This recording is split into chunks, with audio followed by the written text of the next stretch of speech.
रायगड रेवदंडा नजीकच्या चौल ग्रामपंचायत हद्दीतील टेकाळकर आळी येथे एकटे राहत असलेल्या मंदा प्रमोद म्हात्रे वय वर्ष 70 या वृद्ध महिलेचा जबरी चोरी दरम्यान खून झाल्याची धक्कादायक घटना उघडकीस आली आहे. अज्ञात चोरट्यांनी घरात घुसून सोन्याचे दागिने हिसकावण्याचा प्रयत्न करताना झालेल्या झटापटीत त्यांचा मृत्यू झाल्याचं प्राथमिक तपासात निष्पन्न झालं असून या घटनेने संपूर्ण परिसरात खळबळ उडाली आहे. ही घटना रेवदंडा पोलीस ठाण्याच्या हद्दीत घडली असून माहिती मिळताच रेवदंडा पोलीस श्वान पथक तसेच फॉरेन्सिक पथक घटनास्थळी दाखल झाले.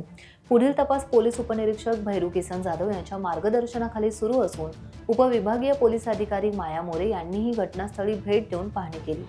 मयत मंदा म्हात्रे या गेल्या 10 वर्षांपासून माहेरच्या मालमत्तेची देखरेख करण्यासाठी टेकाळकर आळी येथील घरात एकट्याच राहत होत्या. त्यांचे पती प्रमोद म्हात्रे हे गुंजीस जिल्हा रायगड येथे वास्तव्यास आहेत. 28 जानेवारी रोजी सकाळी 9:30 वाजेपर्यंत पती पत्नींचा फोनवर संपर्क झाला होता. मात्र सकाळी 10:30 नंतर मंदा म्हात्रे यांचा फोन उचलला जात नसल्याने त्यांचा संशय बळावला.